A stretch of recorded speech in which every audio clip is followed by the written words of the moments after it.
Friends, ఈ video వచ్చేసరికి పల్నాడు జిల్లా సత్తెనపల్లి మండలం గుడిపూడి గ్రామం నుంచి బ్రదర్ రాజు గారు అయితే మనకి ఈ వీడియోని పంపించడం జరిగిందండి. ఈ వీడియోలో 3 టాప్ క్వాలిటీ పుంజులను అయితే అమ్మకానికి చుంచడం జరుగుతుంది. సో ఈ 3 పుంజుల యొక్క వివరాలు చూసుకున్నట్లయితే వీటి యొక్క రంగులు వచ్చేసరికి ఒకటి రసంగి, సేతువ, అలాగే ఎర్రనెమలి పింగళ.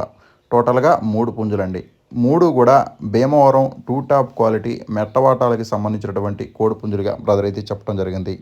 ఈ 3 పుంజుల యొక్క ఎత్తులు వచ్చేసరికి సుమారుగా 22.5 నుంచి 23 వరకు వీటి యొక్క ఎత్తులు అనేవి ఉంటాయని చెప్తున్నారు. అలాగే వీటి యొక్క బరువులు చూసుకున్నట్లయితే 3 కేజీల నుంచి 3 కేజీలన్నర మధ్యలో వీటి యొక్క బరువులు అనేవి ఉంటాయని చెప్తున్నారు. అలాగే వీటి యొక్క వయసులు వచ్చేసరికి 11 నెలలుగా చెప్తున్నారండి. 11 నెలల నుంచి 1 సంవత్సరం మధ్యలో వీటి యొక్క వయసులు అనేవి ఉంటాయని చెప్తున్నారు.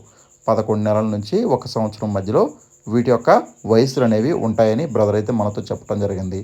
సో ఇక వీటి యొక్క ధరలు వచ్చేసరికి కాస్ట్ వచ్చేసరికి క్వాలిటీని బట్టి ఒక్కొక్క దాని యొక్క ధర చూసుకున్నట్లయితే 11,500 రూపాయల నుంచి 12,000 రూపాయల మధ్యలో క్వాలిటీని బట్టి వీటి యొక్క ధరలు అనేవి ఉంటాయని చెప్తున్నారు. 11,500 రూపాయల నుంచి 12,000 రూపాయల మధ్యలో వీటి యొక్క ధరలు అయితే ఉంటాయని చెప్పడం జరిగింది. అలాగే ఫిక్స్డ్ అయితే కాదండి, కొద్దిపాటి డిస్కౌంట్ అయితే ఇస్తానని చెప్తున్నారు. సో ఈ 3 పుంజులు ఎవరికైనా నచ్చినా, కావాల్సిన ఇంట్రెస్ట్ ఉన్నా సరే బ్రదర్ యొక్క నెంబర్ అయితే నేను టైట్లో అలాగే డిస్క్రిప్షన్లో ఇవ్వడం జరుగుతుందండి. సో దయచేసి నచ్చిన వాళ్ళు, కావలసిన వాళ్ళు కాల్ చేసి దగ్గరికి వెళ్ళి క్వాలిటీ చెక్ చేసుకొని రేట్ మాట్లాడుకొని తీసుకోండి. అలాగే బ్రదర్ యొక్క అడ్రస్ చూసుకున్నట్లయితే పల్నాడు జిల్లా సత్తెనపల్లి మండలం గుడిపూడి గ్రామం అనమాట. అలాగే ట్రాన్స్పోర్టేషన్ కూడా కొన్ని ఏరియాలకు అయితే ఇస్తానని చెప్తూ ఉన్నారండి. బ్రదర్ యొక్క ఫామ్ పేరు వచ్చేసరికి రాజు ఫార్మ్స్ అండి. నేమ్ వచ్చేసరికి రాజు గారు అనమాట. సో ఇంట్రెస్ట్ ఉన్న వాళ్ళు, నచ్చిన వాళ్ళు మాత్రమే కాల్ చేయండి, దగ్గరకు వెళ్ళండి, క్వాలిటీ చెక్ చేసుకొని రేట్ మాట్లాడుకొని తీసుకోండి.